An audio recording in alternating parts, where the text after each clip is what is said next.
Commutify presents Between the Lines with Andy Keaton. Each week, we explore the challenging issues transportation demand management professionals face on their journey to transition commuters from driving alone to more sustainable, shared, and active commuting habits. Be sure to subscribe to hear next week's episode and check out our exclusive commuter playlists on Spotify. This is Between the Lines with Andy Keaton. Hey everyone, and welcome aboard to this episode of Between the Lines. Today I am joined by Kurt Steiner. Kurt is an associate director with the U.S. Green Building Council, where he develops standards for land use and transportation in the LEED Green Building Rating System, which we're going to get into a lot more in just a second.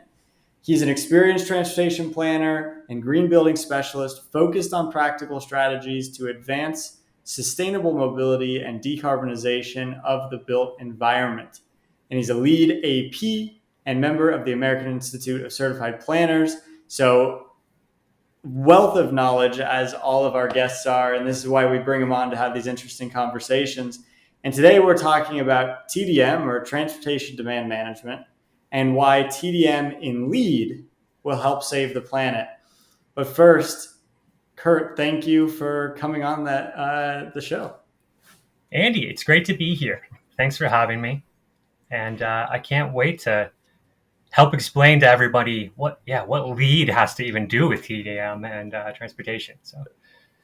And I'm really excited for this episode because we've had these conversations ourselves one-on-one over the last year or more. And it is interesting. There's a really good interaction between the two, and they definitely intersect, but I don't think everyone is aware of that. So before we jump into LEED, which some people may recognize that term LEED, they may have seen the LEED certification on some green buildings around them.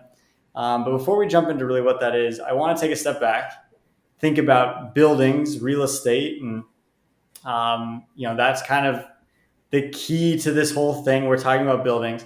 And I want to know from you a little bit about how buildings can maximize their impact on decarbonization and creating a more resilient, healthy, and equitable community. Kind of that's something we were talking about beforehand. I liked how that was put. Can you just discuss that a little bit more and how buildings can actually play a role in this? Yeah, absolutely. Right. Those are like timely talking points there, right? It's just like you see it in public policy, you see it in, corporate ESG reports these days, at least some combinations of those terms. So sometimes, while there's greater urgency around some issues, amazingly, decarbonization is somehow more urgent than it was 2 years ago, but social equity among the, other things, resilience. But in some ways, these are just, new ways of talking about some of the same ideas when it comes to the built environment. We've known for a long time that there are, some ways of building, where we build and how we build, and are going to have some outcomes, and that there are smarter ways to do it, right? So over the years, it's, this exploring specifically the land use and transportation connection has been, I think a struggle for a lot of people. It happens at a scale, both in geospatial scale and in time scale, that just is really hard to grasp. The connections and the chickens and eggs that just, what has to change first. So when it comes to buildings, we try to keep it simple.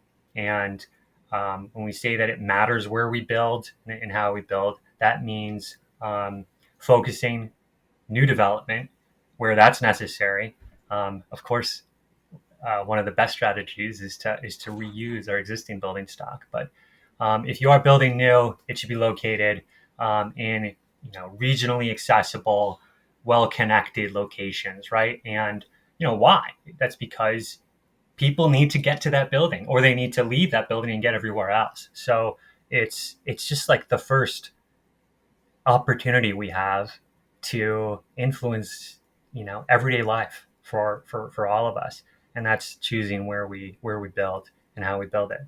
So those outcomes, I think we'll talk about it more, but um, thinking about the transportation carbon emissions factor, we know that electrification, for example, of the transportation sector is important, but it can't possibly happen at a pace and a scale that we need it to achieve, the greenhouse gas emissions reductions we need to. So that means we have to also figure out how to reduce how much we're driving in the meantime. Vehicle miles traveled being, the most typical way of traveling, measuring that. So the way to do that is to identify what those kind of places to build are for your, any use is going to help, not add to sort of the regional vehicle miles traveled. From a resilience perspective, I think that's just there's a lot of, I think, good ways to talk about it, especially when it talks about mobility. I think many in your audience will know about climate risk assessment and how that's becoming more important at public level and for corporations. And I love the insights into assessing physical risk, where, for example, around rising sea levels or just flooding risks in general. And I think the first level assessment of that risk might be, is this building threatened by floodwaters? And the answer, could be no for some particular building. However, just because the water's not coming there, that also means like the occupants might not be able to get there because the transportation infrastructure has been damaged, or the community's residential areas are affected. So that more holistic view of thinking about resilience and about climate risk in particular is, I think, just becoming clear to more people. So yes, we can get at it when we think long and hard about where and what we're building. Yeah, I mean, it makes sense. The building itself is where people are being most times, and that's the first line of defense, if you will, against rising emissions and equity and health and all of these things. You need to have a good building that fits in that network. You brought up equity too. It's worth mentioning is that it's it's an oldie but a goodie. But the Center for Neighborhood Technology out of Chicago, CNT, has that really just clear housing plus transportation, index that measures that combined cost of housing and transportation, which offers a whole new lens on sort of regional affordability and things like that. So,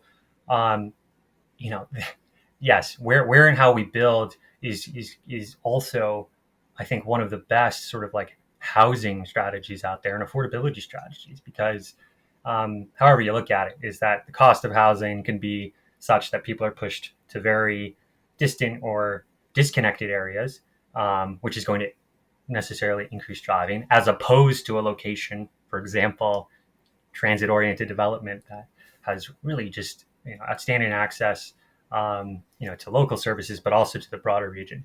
But the other piece is just reducing sort of that necessity of maybe not car ownership overall, but owning multiple cars. That is the second highest household expense in so many instances after cost of housing. And enabling a household to maybe have that one car instead of two, those are just very impactful, I think, strategies to just reduce economic vulnerability in these areas, or so lots to dig into there too. Yeah, and I mean, what you're saying makes it pretty clear that buildings they play a key role in reducing the negative impacts from all of these factors. So we've set the groundwork here that buildings are important. Now let's get into that next piece, which is LEED. And like I said at the beginning, people may be familiar a bit with what LEED is or that it exists, but you surely are an expert on LEED. So can you tell us a bit more about what LEED is? Yeah, thank you.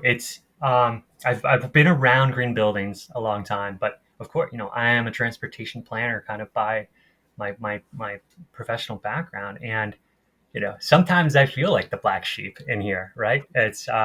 I'm not the one who's, running the energy model to, assess, evaluate whether this is more of a, um, what kind of window glazing is going to be the best strategy on this in this climate zone or something. But yeah, it's LEED. First of all, the acronym is stands for Leadership in Energy and Environmental Design.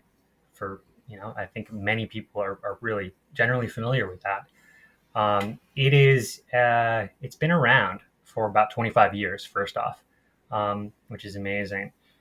Um, it is a voluntary green building rating system. That's really important to emphasize. Not everyone, necessarily recognizes that. It is developed by, the organization that I work with, the U.S. Green Building Council, it's a nonprofit NGO, and it's really a lot of things put together, which is incredible the more you really dig into it. But it's a membership based organization. So it is intended as this convening for really, the green building industry or community, but also just, the architecture, engineering, and construction industry writ large. And why that's important is that LEED is also a consensus based standard, meaning it is, through our governance and processes. It's really our membership, and it's the industry itself is able to develop and maintain the rating system, and they get to decide what is a green building. I think that's really important to underline, that this is a reflection of what is leadership in the industry, and not maybe some external vision of what that should be. So that's really powerful. I think that helps really has helped LEED get to the place it is now, which is, again, really surprisingly recognizable to the general public. I think people know maybe that a LEED designation on a building means that they're doing something right. It means that this is an energy efficient building. It means it's a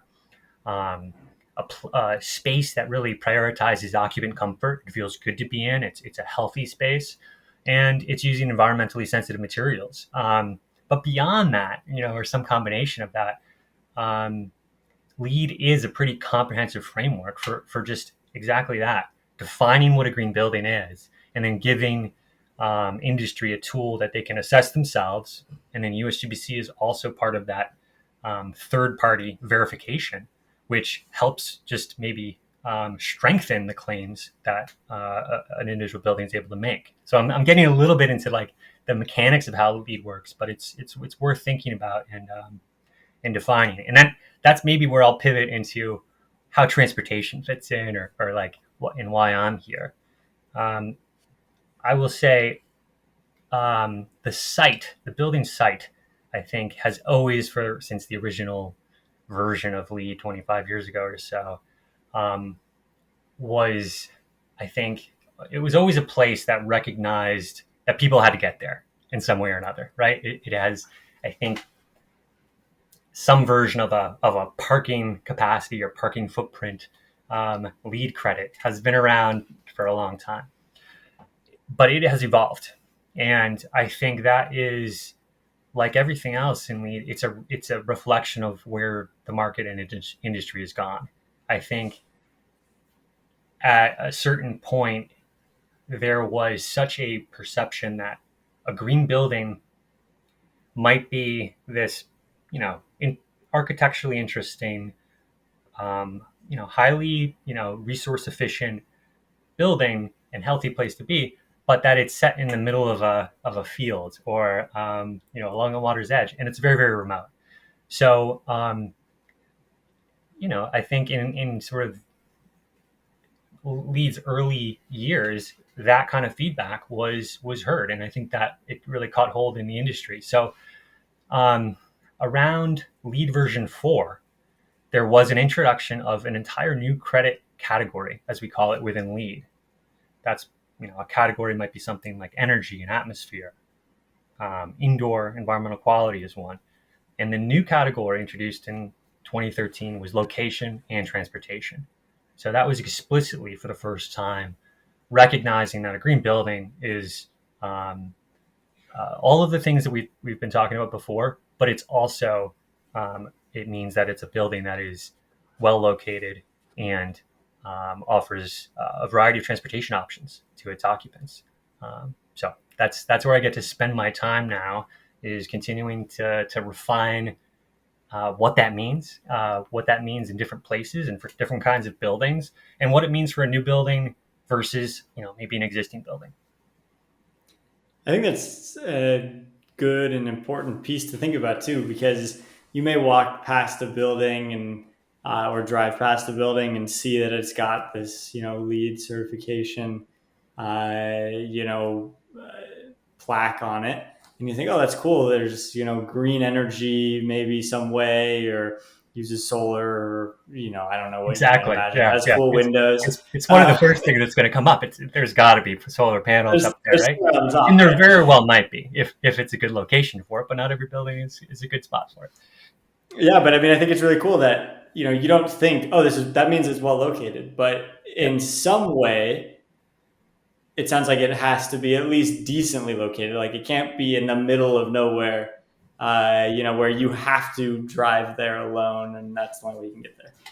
Yeah, this is a good little insight into the LEED, I guess, scorecard, but it is a small number of what we call prerequisites.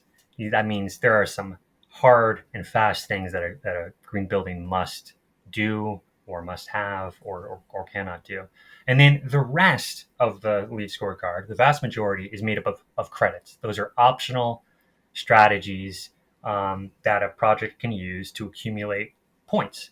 And that's what I think also a lot of people are familiar with, is a LEED Gold building, for example, and a LEED Platinum building being the highest rated.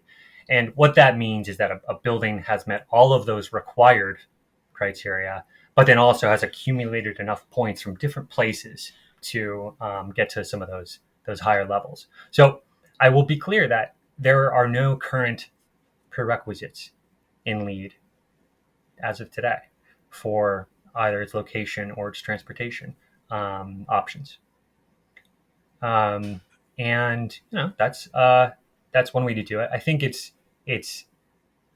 that's not I think to say that it is not important, because the LEED scorecard is roughly 100 points with some bonus points added on there for other strategies, but 16% of those are devoted to location and transportation. So in effect, it is something that projects are really compelled to give a hard look at, and it sort of values it with flexibility as opposed to with, more of a rigid, requirement. Sure. No, that makes sense. And I'm actually talking to you today from a LEED certified LEED Platinum building. The apartment complex I live in here in Montreal is LEED Platinum. That's great to hear. I did not know that, Andy. That is, wow. Yeah, it's really cool. Actually, I just moved here a week and a half ago, 2 weeks ago. And that was one of the things when we saw this building, we thought, oh, this is really cool. It feels like, we try to live a sustainable lifestyle. But if you're living in a building that doesn't, care as much, it goes back to that first thing we were talking about. You may live the most sustainable lifestyle you possibly could, but if all the buildings around you aren't sustainable, you have no control over that. So I feel like it does make me feel like, okay, I'm really a part of the solution by, giving them money, and they're using that for good things. That's great news. I'm happy for you. I hope it is a great space to live in. It's great. Yeah, that's good. Yeah, it's really good, and it's well located. And I talk about this all the time on this podcast. I don't own a car personally because it's well located, and I'm a 10-minute walk from the metro station, the subway here, and there's bike share stations right outside, and there's a car share station right outside as well. So there's all these options for me, which I'm assuming now, thinking about it, went in part to their LEED Platinum certification. There you have it. That's great. Which is really cool. So I want to take so we talked about LEED. I think I'm glad now that we kind of have this collective understanding on what LEED is. Our listeners, viewers understand how transportation plays a role in LEED. I want to once again take that step back to buildings being the core of LEED and of this conversation. And we've talked throughout this episode about the importance in the LEED framework to have a well-connected building, but who really benefits from buildings that are regionally accessible and that are connected to this wide range of transportation choices? Certainly it makes sense that the occupant in some way benefits, but I want to know, like, where do those benefits go beyond that individual?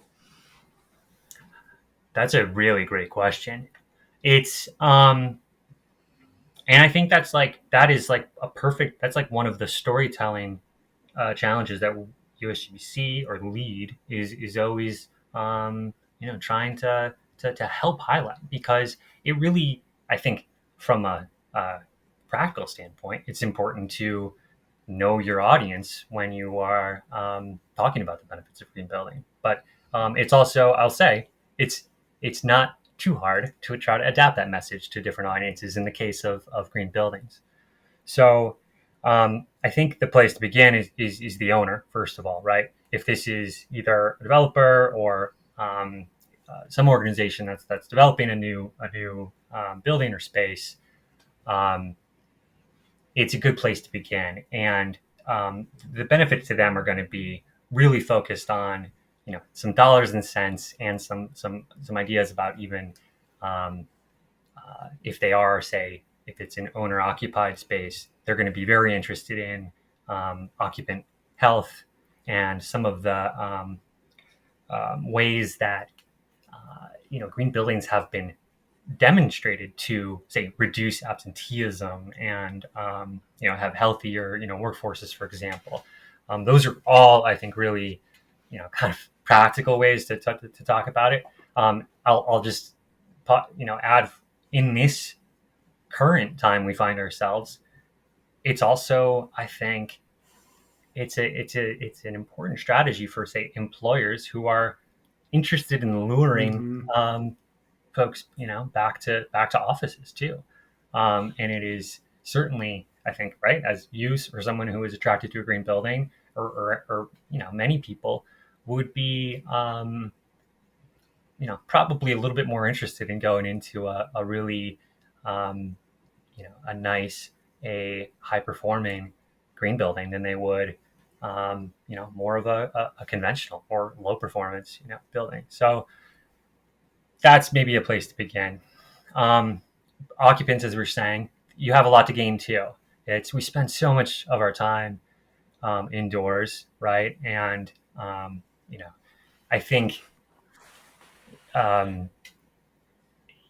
whether it's our really our physical health or just more of the mental well-being, it's pretty clear that you're going to have better outcomes on both in a green building. That's access to and views to the outside, natural lighting, natural ventilation where that's practical or possible, and a whole host of others. And sort of safer and low emitting materials throughout the building, whether all the way down from paint to adhesives to the furniture. That's all really important, and things that you can be more confident about when you're in a LEED building, for sure, or in a green building.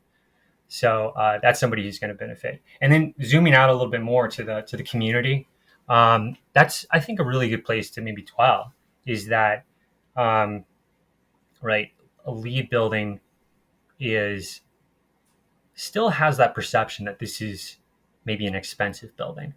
And I think in that, I think mindset, there comes with it that fear that, okay, a LEED building that maybe goes up in a part of a town or city that is historically, economically, disinvested or disadvantaged, it could be this perception that it's a part of gentrification, or an economic displacement of communities who are already living there, and that's really interesting. And I think, well, I'll say, LEED has taken that to heart, and there are um, baked into our rating system for new construction ways that recognize really robust community involvement, but also ongoing community benefits for buildings, which is something that we also see in a lot of more progressive cities these days. So that's a start. Um, I think there's another perspective we hear sometimes, which is that when we think about thinking back to affordability, right, in communities, and one of the enduring challenges in so many of places, at least here on the coasts in the U.S., for example, there is um, the sense of NIMBYism is really playing that just like decisive role in what is able to get built and when and how much of it, and that's a really huge challenge. Whether it's whatever kind of development may be. I think what is intriguing are the anecdotes where this is a green building, as well as maybe increasing housing or the perception of crowding, and how that gets perceived at the public meeting, and if that helps maybe, if not change minds, but maybe blunt some of the reflexive NIMBYism that can be end up just preventing increase in housing or increase of like different tiers of that missing middle housing, for example, in a community. So lots of different ways to think about it, but and I think it's important that we still continue to be both reflect on how LEED as a framework and as a rating system that encourages best practices and innovation can take those into heart about making sure that everybody benefits, but at the same time thinking about how the development community, local governments can use LEED also as a tool to help achieve its ends when it comes to communities. So, yeah, I mean, I think that this makes a lot of sense. That there's a lot of winners from green buildings, and this is something we also discuss in most of our episodes of this podcast. Is that a lot of these solutions that and maybe at one point it was really not cost effective, but a lot of these solutions that you think of as elite or expensive or just only for people who care about the environment, they actually also have a positive impact on a lot of additional aspects of life, and one of those being the bottom line of companies as well. So it's good to hear as well that LEED fits into that framework, but I really like the idea of supporting the community as well. That's a critical piece of the puzzle for any kind of type of really sustainable building outside of the environment, sustainable for the community. I want to get into just a little. We're kind of getting to the end of our time here, and I want to get into a little bit about where you see the future going with LEED, in particular around TDM, transportation demand management, and transportation. Where do you think, as you said, it's only been a little bit of time that transportation and location has even been considered. So presumably this is going to continue to grow and evolve. Where do you think this is going to go?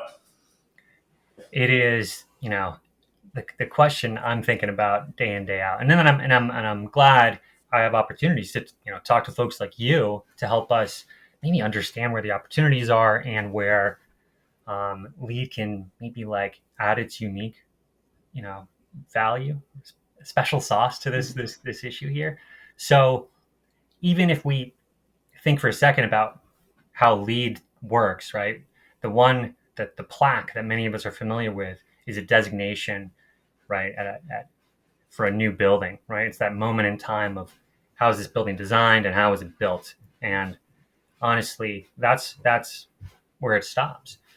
We know that those strategies that helped a project earn that plaque are going to lead to better outcomes, but we don't know exactly what the outcomes are. And I think that comes as no surprise. Well, I think in most of the sort of major parts of building operations, energy performance, just to briefly touch on, right? You could have very surprising performance even in this really well designed building, and there could be some simple reasons there that are not going to come up until you get into that management, the ongoing management of the space, and that could be tied to there is something that wasn't commissioned properly during construction that needs to be addressed and calibrated, or often it could be about some occupant behaviors that we just were not maybe considered during design, and those are something that you need to take a look at too. So you can see where I'm going, and that's why transportation demand management is going to be really, really important as LEED tries to maybe bridge that gap between designing and building really great places, but then all of a sudden, how do we make sure that those buildings are performing as well as they can and going above and beyond? So I think in some ways, this is almost the place where location transportation can help, inform how LEED is even, approaching this overall. And that's because TDM is a highly specialized, niche, as I think you and many of your listeners know, but it just makes so much sense. It's all about taking advantage of existing infrastructure to, best use. And the way you do it is influencing human behavior. And that is the key. So I'm excited by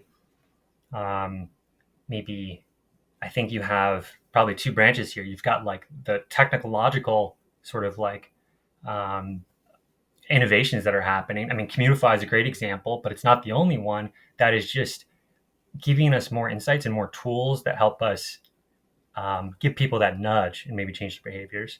And then the other is maybe, thinking from the even local government level, for example, right? We've talked a lot about some of the latest generations around the country of, TDM ordinances, for example. Mm-hmm. And it's great to see two things there. One is a little bit more comprehensiveness in what strategies are recognized, whether that's, you know, the conventional ones of like parking pricing and transit subsidies. But if you look in a place like San Francisco, which has done some really interesting work lately, they can tell you down to the VMT. They have an estimate of what you might expect to get from some of the strategies like employee shuttles and so on. So anyway, it's great to see so much, I guess, creativity and